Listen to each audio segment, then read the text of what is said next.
Il y a des silences qui en disent plus que 1000 déclarations. Et celui de la Fédération royale marocaine de football, ces dernières heures, résonne comme un avertissement. Ce matin, dans la matinale de Mai1 TV, une question plane au-dessus de toutes les autres. L'ère Walid Regragui est-elle en train de s'achever sans que personne n'ose encore le dire clairement ? Parce que derrière le communiqué publié par la Fédération royale marocaine de football, chaque mot a été pesé. Chaque virgule est stratégique. La FRMF dément toutes les informations relayées au sujet d'une désignation d'un nouvel entraîneur. Relisez bien, elle dément la désignation d'un nouveau sélectionneur, mais elle ne dément pas le départ de Walid Regragui. Et c'est là que tout commence. Selon des sources proches du dossier, Walid Regragui n'aurait pas claqué la porte. Il n'aurait pas envoyé de lettre recommandée. Il n'aurait pas activé une clause contractuelle. Il aurait simplement parlé.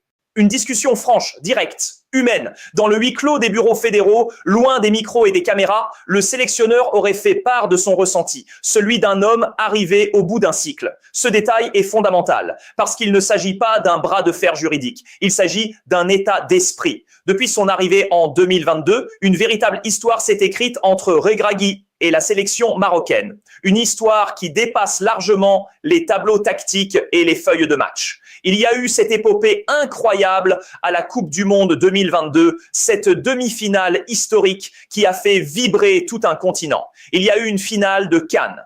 Il y a eu une dynamique, une identité, un groupe soudé autour d'un discours clair et ambitieux. Et surtout, il y a eu un changement de statut. Le Maroc n'est plus une équipe sympathique capable d'un exploit ponctuel. Le Maroc est devenu une nation respectée, crainte, attendue.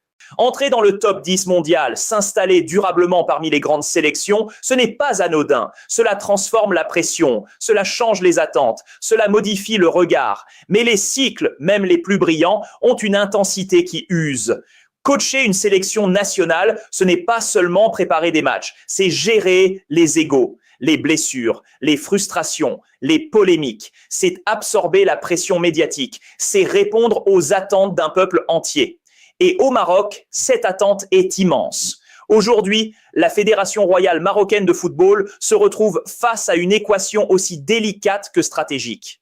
Peut-on laisser partir un sélectionneur à quelques mois d'une Coupe du Monde? Peut-on forcer à rester un homme qui doute intérieurement? D'un côté, il y a le contrat, un engagement formel qui court jusqu'à l'été, une stabilité apparente à préserver.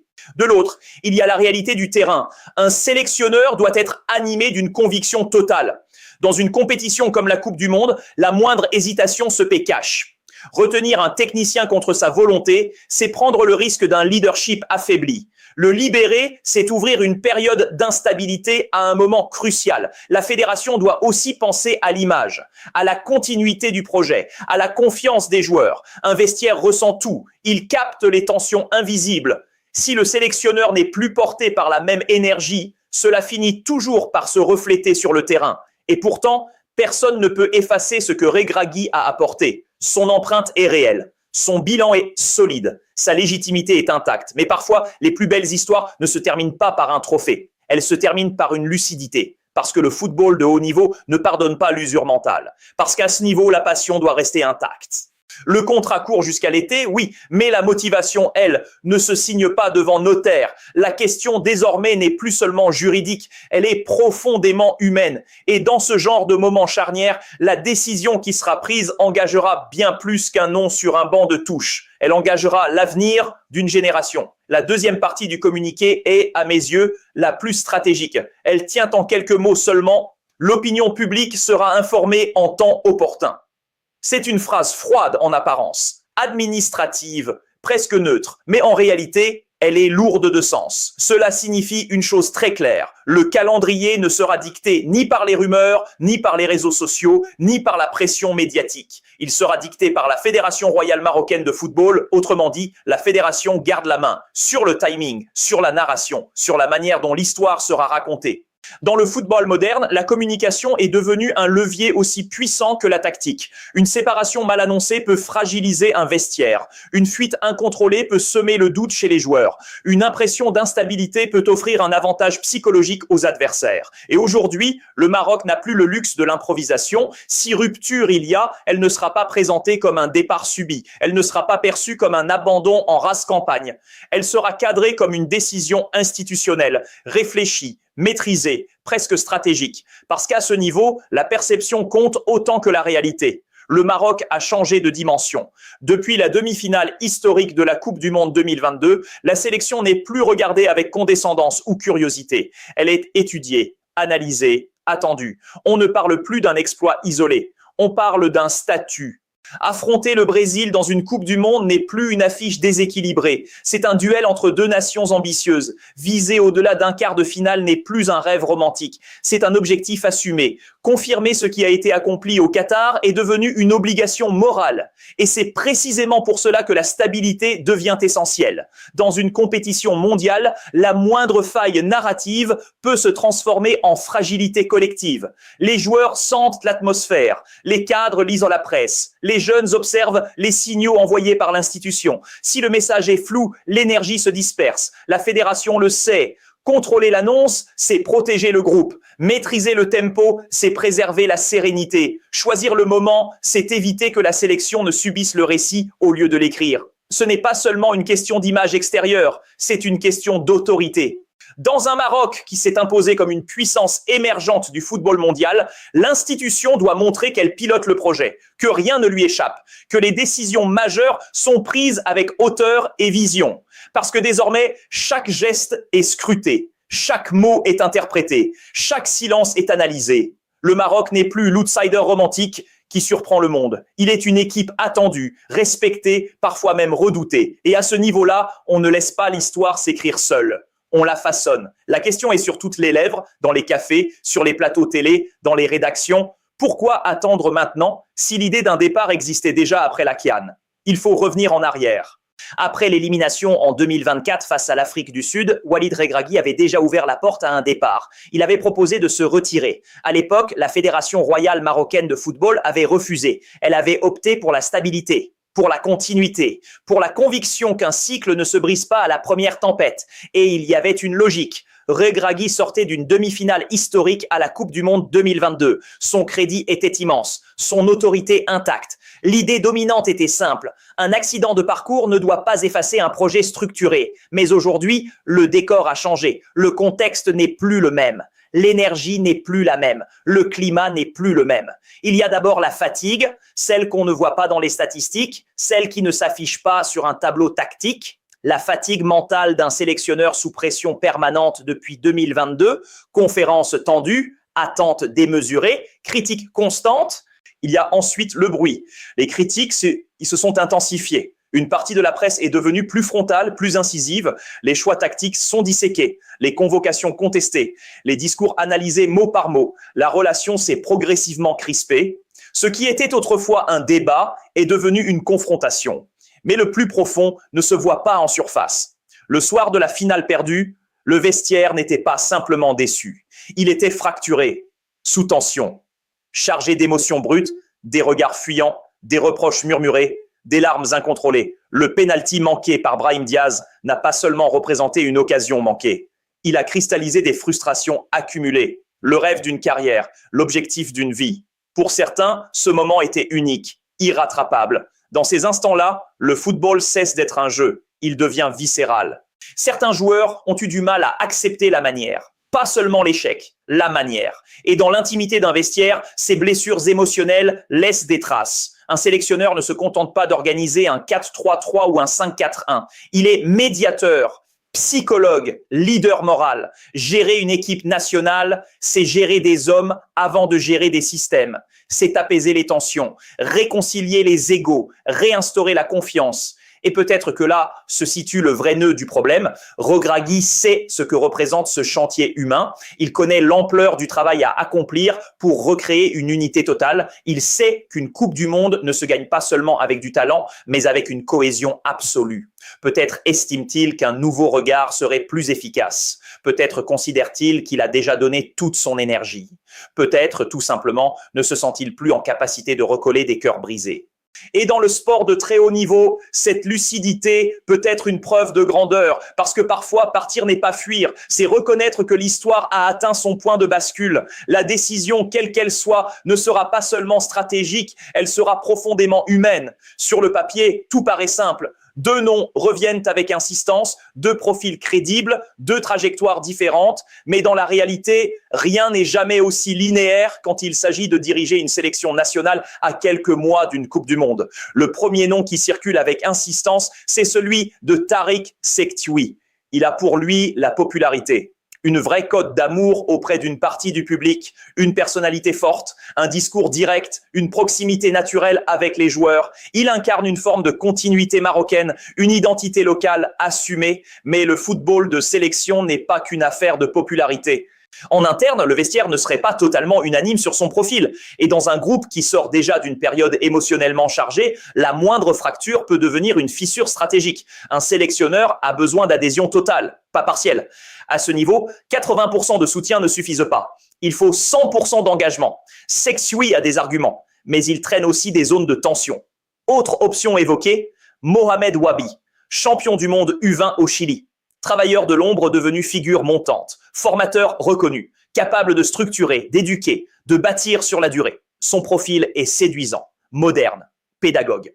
Mais diriger des jeunes talents et gérer des cadres internationaux évoluant dans les plus grands championnats européens, ce n'est pas la même pression, ce n'est pas la même autorité, ce n'est pas le même environnement. Wabi représente l'avenir. La question est de savoir si cet avenir doit commencer maintenant.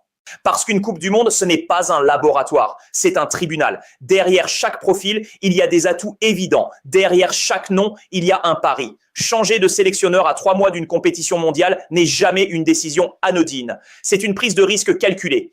Une tentative de créer un électrochoc, une volonté d'imposer une nouvelle dynamique. Et l'histoire récente du Maroc nous rappelle une chose essentielle. En 2022, le départ de Vahid Halilhodžić, à quelques mois de la Coupe du Monde 2022, avait ouvert la voie à une épopée historique. Personne n'y croyait vraiment. Le timing semblait dangereux. Le pari audacieux. Pourtant, cela avait débouché sur la plus grande performance de l'histoire du football marocain. Mais le contexte était radicalement différent. En 2022, le Maroc avançait dans l'ombre. Il surprenait, il dérangeait les hiérarchies établies. Aujourd'hui, la situation a changé. Le Maroc n'est plus un outsider romantique. Il est observé, analysé, décortiqué. Les adversaires préparent leur plan en tenant compte de sa puissance athlétique, de sa discipline tactique, de sa qualité technique. En 2022, l'effet de surprise était une arme. En 2026, la pression sera un poids. Et c'est là que se joue toute la subtilité de la décision à venir. Faut-il miser sur l'énergie et la popularité? Faut-il privilégier la vision à long terme? Faut-il choisir la continuité ou l'audace? Une chose est certaine, quel que soit le choix, il engagera bien plus qu'un simple changement sur le banc. Il engagera la capacité du Maroc à confirmer son nouveau statut. Et dans le football moderne, confirmer est toujours plus difficile que surprendre. L'annonce du départ international de Romain Saïs n'est pas une simple information sportive. C'est un signal, un symbole, presque un passage de témoin. Capitaine, patron de défense, voix forte dans le vestiaire. Depuis 2018, il incarnait une certaine idée des lions de l'Atlas, combative, disciplinée, fière. Il était là en Russie, il était là au Qatar, il était encore là lors des dernières campagnes, malgré les douleurs, malgré les critiques, malgré le temps qui passe. Son retrait n'a rien d'un coup de tête, rien d'une réaction émotionnelle à un contexte instable. Il ressemble plutôt à une décision lucide, celle d'un joueur qui connaît son corps, qui connaît son rôle, qui sait reconnaître le moment où l'on doit sortir par la grande porte. Il faut mesurer ce que représentait Saïs. Ce n'était pas seulement un défenseur central, c'était un repère. Dans les moments de tension, il parlait. Dans les moments de doute, il rassurait. Dans les moments de chaos, il stabilisait. Lors de la Coupe du Monde 2022, son leadership avait été déterminant. Blessé, diminué, mais toujours debout, toujours présent. Son image, serrant les dents, incarnait l'abnégation d'un groupe prêt à écrire l'histoire. Son départ ne crée pas seulement un vide tactique, il crée un vide symbolique, parce qu'avec lui, c'est une génération qui s'efface progressivement, celle qui a porté le Maroc vers une demi-finale mondiale historique, celle qui a changé le regard du monde sur le football marocain, une génération qui a transformé l'ambition en réalité. Mais le sport de haut niveau ne s'arrête jamais, il avance, il renouvelle, il se régénère. Le départ de Saïss marque la fin d'un cycle, oui, mais il ouvre aussi une transition. Derrière lui, une jeunesse talentueuse pousse, plus rapide, plus technique, peut-être moins expérimentée, mais affamée. La question n'est plus seulement de savoir qui remplacera Saïss dans l'axe, la question est qui prendra sa voix, qui assumera le brassard avec la même autorité naturelle, qui saura maintenir l'équilibre émotionnel d'un vestiaire en reconstruction. Car une équipe nationale ne se bâtit pas uniquement sur des schémas tactiques, elle se construit sur des leaders. Le Maroc entre dans une nouvelle ère, une ère où il ne s'agit plus seulement de surprendre, mais de durer. Une ère où l'héritage laissé par des cadres comme Saïss devra être transmis, adapté, modernisé. Les grandes sélections savent gérer ces transitions. Elles ne vivent pas dans la nostalgie. Elles honorent leurs anciens, puis elles avancent. Le départ de Romain Saïss est une page qui se tourne. Pas dans la tristesse, dans la maturité. Et parfois, pour écrire un nouveau chapitre, il faut accepter que les héros d'hier laissent la place aux leaders de demain. C'est une douleur silencieuse, une frustration qui ne se dit pas toujours frontalement, mais qui traverse les générations. Le Maroc n'a remporté qu'une seule Coupe d'Afrique des Nations en 1976, une date devenue presque mythique, une référence que l'on répète depuis près d'un demi-siècle. Depuis, il y a eu des parcours honorables, des quarts de finale, des demi-espoirs, des désillusions cruelles, mais pas de consécration. Et dans le football à très haut niveau, la mémoire collective est impitoyable. On se souvient des trophées. Le reste devient un chapitre secondaire. Walid Regragui a profondément transformé le regard porté sur la sélection, une demi-finale historique à la Coupe du Monde 2022, une finale continentale, une série impressionnante de victoires, une identité retrouvée, une fierté réinstallée. Personne ne peut lui retirer cela. Mais dans l'inconscient collectif, une question persiste. Où est le trophée? Parce qu'un parcours, aussi brillant soit-il, ne remplace pas une coupe soulevée, une médaille d'or accrochée, une photo immortalisée avec un titre. Et le Maroc, aujourd'hui, ne manque de rien. Les infrastructures sont parmi les meilleures du continent. L'Académie Mohamed VI de football a formé une génération exceptionnelle. Les catégories jeunes accumulent les succès. Les investissements ont été massifs, structurés, ambitieux. Le projet est cohérent. La vision est claire. Le talent est indiscutable. Mais il manque la validation ultime. Un trophée avec l'équipe A ne serait pas simplement une ligne de plus au palmarès. Ce serait l'aboutissement d'un projet entamé il y a plus d'une décennie. Ce serait la confirmation que le Maroc n'est pas seulement capable de briller ponctuellement, mais de régner. Et c'est là que réside la pression.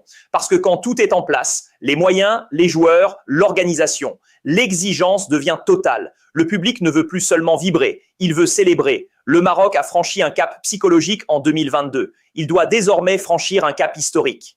Regragui a construit une base solide. Il a redonné une stature internationale. Il a remis la sélection au centre des grandes discussions mondiales. Mais dans le football, la postérité se scelle souvent par un titre. Le talent est là. Les infrastructures sont là. Les ambitions sont assumées. Il manque encore ce moment précis où un capitaine soulève une coupe, où un pays entier explose, où l'histoire cesse d'être une promesse pour devenir une réalité. Et c'est peut-être cette quête inachevée qui nourrit aujourd'hui toutes les interrogations. Alors, que va-t-il se passer? C'est la question qui traverse aujourd'hui tout le football marocain. Dirigeants, joueurs, supporters, observateurs, tout le monde attend un signal clair, un choix, une direction. Deux scénarios se dessinent. Premier scénario, Walid Regragui reste. Dans ce cas, il ne s'agira pas simplement de préparer une Coupe du Monde 2026. Il devra d'abord réparer un vestiaire marqué par des tensions post-finales, réparer la relation avec une partie du public, réinstaller une confiance totale, sans fissure. Rester signifierait revenir avec une énergie renouvelée, avec un discours fort, avec une capacité à refermer les plaies. Il lui faudrait redevenir ce leader charismatique capable de fédérer, d'unir, d'embarquer tout un groupe derrière une mission commune. Ce ne serait pas impossible, mais ce serait exigeant, mentalement, émotionnellement. Deuxième scénario, un nouveau sélectionneur arrive. Dans ce cas, l'enjeu serait tout aussi colossal. Il faudrait imposer immédiatement une autorité, trancher dans certains choix, peut-être écarter des cadres, peut-être promouvoir des visages neufs, installer une nouvelle hiérarchie en quelques semaines. Changer de patron à 3 mois d'un mondial, c'est créer un électrochoc, mais un électrochoc n'est efficace que s'il est parfaitement maîtrisé. Le nouveau coach devrait comprendre très vite les dynamiques internes, identifier les tensions invisibles, reconstruire une unité en un temps record et surtout insuffler une conviction immédiate. Dans les deux cas, le défi est immense parce que le Maroc n'aborde pas cette Coupe du Monde dans une sérénité absolue. Il y a du bruit, il y a des interrogations, il y a une pression liée au nouveau statut acquis depuis la Coupe du Monde 2022. Mais le football a ceci de fascinant. Il transforme parfois les zones d'ombre en tremplin. Les grandes équipes naissent souvent dans l'adversité. Les grandes épopées démarrent rarement dans le confort. En 2022, le monde découvrait le Maroc avec curiosité. En 2026, le monde l'attendra avec respect et méfiance. La différence est immense. Il ne s'agira plus de surprendre, il faudra confirmer.